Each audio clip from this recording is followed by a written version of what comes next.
भाई साहब, पंडित जी से बात हुई थी मेरी। अगले महीने सगाई और उसके 3 महीने में शादी का मुहूर्त है। देखिए, रिश्ता तो हमें आपसे ही जोड़ना है, पर एक बात है जो आपको माननी पड़ेगी हमारी। भाई साहब, आप दान दहेज की चिंता बिल्कुल मत कीजिए। हमारे पास जो भी है हमारी 2 बेटियों का ही तो है। आपकी जो भी मांग होगी हम पूरी करेंगे। अरे वो तो हम जानते ही हैं।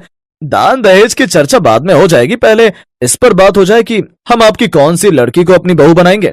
बात साफ है, जब सामने हीरा रखा हो तो मामूली कोयला किसे भाएगा। हमें अपने बेटे के लिए आपकी राम्या पसंद है। लेकिन मुझे आपका बेटा पसंद नहीं है, समझे आप? तो अब जब यहाँ कोई किसी को पसंद नहीं है तो आप जा सकते हैं। और सुनिए, ये जितना नाश्ता लपेट चुके हैं ना आप लोग, उसके पैसे भी देते जाइएगा। अरे अरे, कितनी बदतमीज है लड़की। अच्छा हुआ जो पहले ही पता चल गया, वरना हम तो फंसी जाते। अरे अभी कहाँ अंकल जी, फंसोगे तो तब आप लोग जब मैं पुलिस को फोन करके बोलूंगी कि आप मेरे पापा से दहेज की मांग कर रहे थे। राकेश, उठो बेटा, चलो, हमें और बेइज्जती नहीं करवानी अपनी। अरे अरे भाई साहब, रुकिए तो सही। राम्या, तुम अंदर जाओ, हम बड़े बात कर रहे हैं ना। नहीं पापा, आप बड़े लोगों की बातचीत क्या होती है मैंने देख लिया। इस आदमी की हिम्मत कैसे हुई मेरी बहन को कोयला कहने की। इसके तो मैं बाल नोच लूंगी।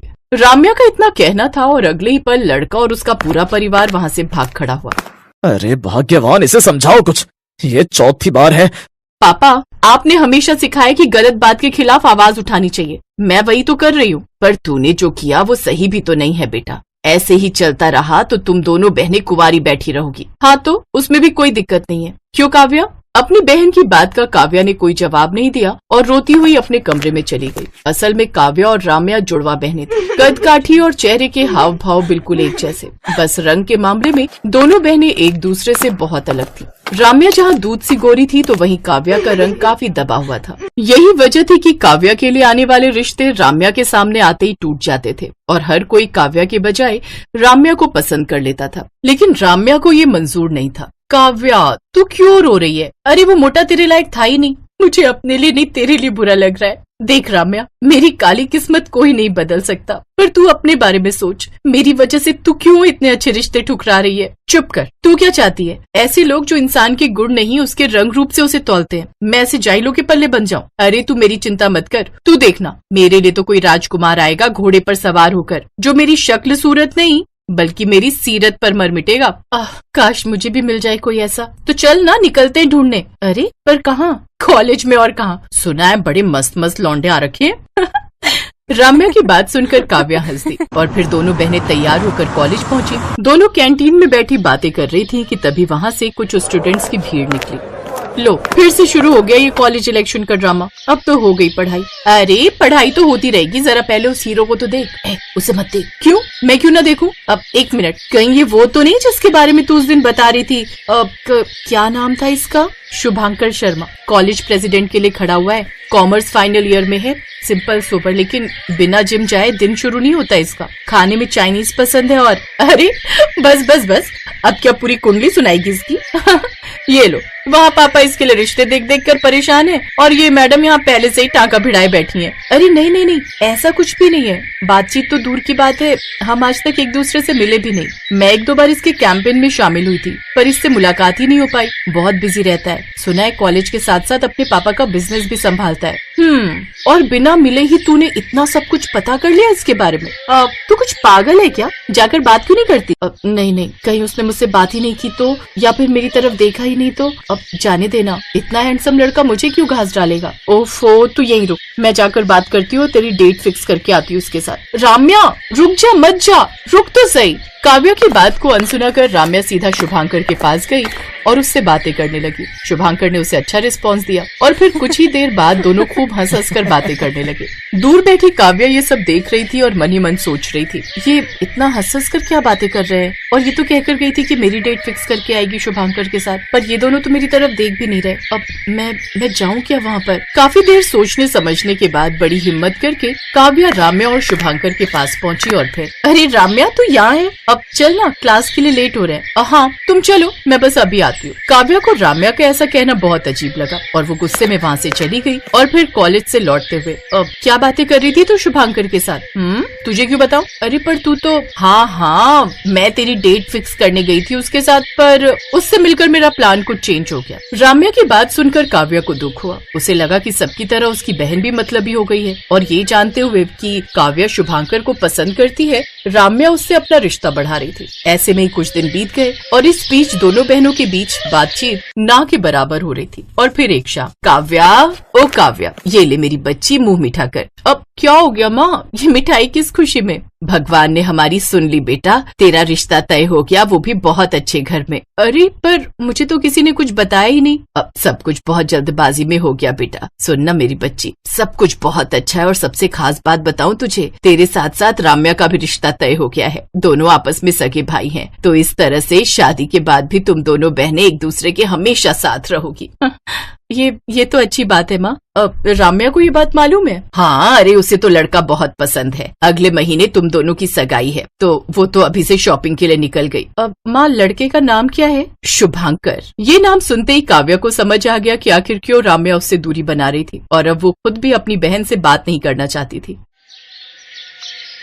और फिर ठीक सगाई वाले दिन, ये क्या? ये दोनों तो बिल्कुल एक जैसे हैं, हमारी तरह जुड़वा जो हैं। और तू टेंशन ना ले, तेरी सगाई तेरे शुभांकर के साथ ही हो रही है। मैंने तो अपने लिए उसके भाई अंकुर को चुना है, जो बिल्कुल मेरे टाइप का है। और एक खास बात बताऊं तुझे, शुभांकर को तू तब से पसंद थी जब तूने उसके लिए कैंपेन किया था और स्पीच दी थी, बट वो भी तेरी तरफ फुद्दू निकला। प्यार तो करता था पर बात करने से डरता था। तूने ये सब पहले क्यों नहीं बताया मुझे? और ये अंकुर से तेरी बात कब हुई? उसी दिन जब मैं शुभांकर से बात करने गई थी, तू तो क्लास चली गई। उसके बाद शुभांकर ने मुझे अंकुर से मिलवाया और बस मैंने तो तभी तय कर लिया था कि आगे क्या होगा। हाँ, और इसने हमें भी तुझे बताने से मना कर दिया था। ये तुझे सरप्राइज देना चाहती थी। सब कुछ जानकर काव्या राम्या के गले लग गई। वो शर्मिंदा थी ये सोचकर कि उसने अपनी बहन को कितना गलत समझा। अब सब ठीक था, दोनों बहनों की धूमधाम से सगाई हुई और अब किसी के दिल पर कोई बोझ नहीं था।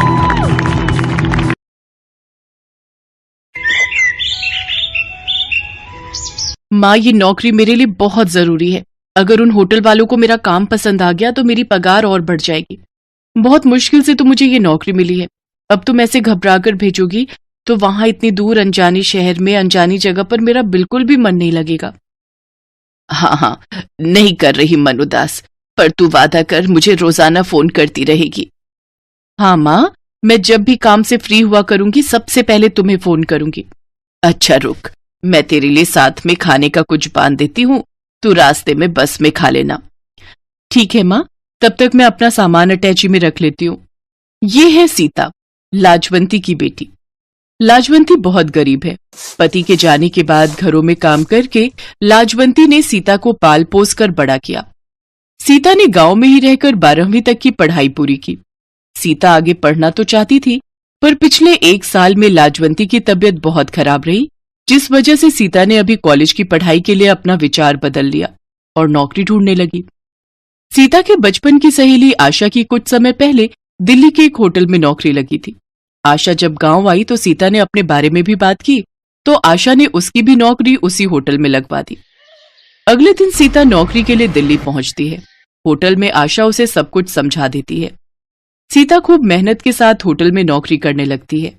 शहर के बहुत बड़े व्यापारी मिस्टर जगन्नाथ जी की बेटी गीता आज शाम अपना जन्मदिन मनाने के लिए हमारे होटल में आ रही हैं। सभी स्टाफ को उनका पूरा ख्याल रखना है। जगन्नाथ जी की बेटी गीता को किसी भी बात की कोई तकलीफ नहीं होनी चाहिए, क्योंकि वो पहली बार हमारे होटल में आ रही हैं। समझ गए? जी सर, हम पूरा ख्याल रखेंगे। सुना है विदेश में पढ़ी लिखी है और बहुत नखरे वाली है। अभी सुबह ही मैंने रिसेप्शन पर फोन उठाया था, बड़ी तीखी आवाज में बात कर रही थी। हमें तो बहुत ध्यान रखने की जरूरत है। अगर जरा सी भी शिकायत का मौका मिला तो मैनेजर का गुस्सा तो मैं जानती हूँ, फालतू का भड़क जाते हैं। अच्छा चल, फिर तो हम बहुत ध्यान रखेंगे। अरे माँ का फोन आ रहा है। हेलो? हाँ माँ। हेलो सीता, जन्मदिन की ढेर सारी बधाई मेरी बच्ची। थैंक यू माँ, मेरे जन्मदिन पर आपका आशीर्वाद मेरे लिए बहुत महत्व रखता है।